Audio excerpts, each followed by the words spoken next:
this is the arc, man. It's that simple. This is the arc that's gonna set the tone for, I think, Black Clover. I mean, I've heard there's some good stuff to happen in the future, but this arc right here, right now, it's just introduced itself greatly. It's done that, it's done that thing I love and show that character that was, maybe a hero all along, but he was treated as a zero. Maybe it shows that character that is a zero, but then he takes that step into hero. And I think in a weird way, Asta's doing both of that. He's that zero taking that step into hero, and he's that hero that was always recognized as a zero, even though he was a hero per se. And hopefully I did not confuse you when I was saying that, but that's something that I find awesome, and it's fun to see him stick up for Noel. All these royals try to take him down.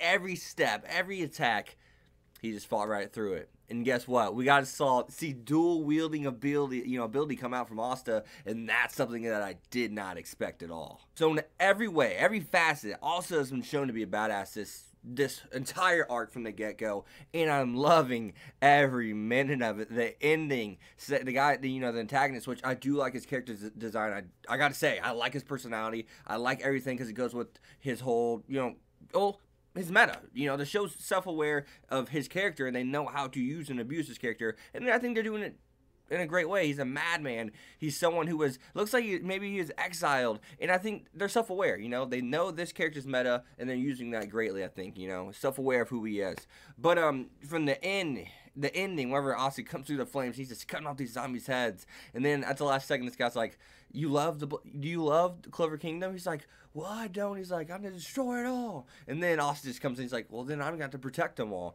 And I love that. And I got to say, I love Leopold. Leopold, I believe his name is Leopold. He is awesome. I knew he was going to go chasing after Asta with them. And I can't say enough about this episode, dude. Best episode yet. I love it. These past 2 episodes have been bangers. A++s, man. And I can't wait to see more. But it also was cool to see that Mimosa's actually related to the Silvas. That was cool, and she's related to Leopold and Fujilon, I believe his name was. And it seems that Fujilon may be the strongest, seeing that Nozel, was it Novel or Nozel? I think it's Nozel, or Nozel. I'm not sure exactly how they pronounce it, but seeing how strong he was, he's just kind of like Yami, badass. This makes you wonder, where does Yami rank up, with these guys? How strong is this guy truly? And one huge thing that we can really take away from this entire episode is we're going to be seeing a lot more magic. We got to see magic that was like Mimosa's, but except it's 3D magic, and we also got to see that you can hear voices and stuff like that. That's nuts. That's crazy. That's, on a way deeper scale than, Mimosa's magic. It's more like looking at Google Maps, but with noises and stuff per se, right? It gives you a virtual look, not just these lines that kind of like outline where you're at, the maze you're in. It shows you what it is in a 3D figure. So on top of that, though, we got to see some more water magic. We got to see some fire magic. Fujilon was riding like a lion. So the Silvas are eagles, right? I believe it's eagles, and that means the Mimosas, or Vermilions, excuse me, not Mimosas. A bunch of Mimosas running around. What a dream. No, I'm just kidding. No, I'm not. And we can see that the Vermilions look as if they're dragons, or excuse me, lions, flying, flaming lions. And that's different because, we look at Mimosa, she's a plant user, so that's something that we got to kind of think about. And we see a lot of bias throughout this episode, I think, and especially it's coming from Golden Dawn. We see that like the second in command, which I would assume is second in command.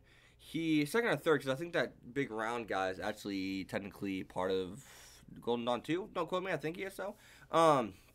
So second or third in command of Golden Dawn. He is someone who's biased. He doesn't look at Yuno as a peasant, even though he knows he's a peasant, but he looks at Austin and thinks he's a piece of crap. So that's something that's totally biased, makes no sense. They're from the same place. They're basically siblings. They're basically brothers. They live together. They were dropped off together. They've grown up together. So we see the bias going on here. And one character I don't know if I'm going to like is the girl that just always talks about men.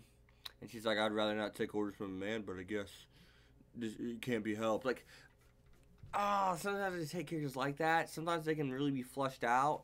But, I mean, honestly, I don't see any way that she can be flushed out more than she probably had a bad experience with a lover. Maybe she was physically abused by a man. Who knows? Maybe she was married and that happened. I don't know. It's probably something of those lines. It's just something that's I like to say it's just a cliche in a way. It depends how it's presented because it's just so obvious usually. There's no other reason why someone would hate a man per se unless they were physically and or mentally scarred by them per se in a way. So I mean, you know what I mean. So who knows? Maybe I'll be able to sympathize with her. Maybe I can get past that thing that I think I see coming. But you know, it's all about waiting and seeing how it's presented because you can present the same thing over and over, and if you present it at a different time and in a in a tasteful way each time, of course you're going to grab the audience's attention and or my attention, right? So what do you guys think of this episode? As always, guys, be sure to leave a like, comment, subscribe, follow on Twitter X25. See you guys next time. Peace. Thanks for watching, guys.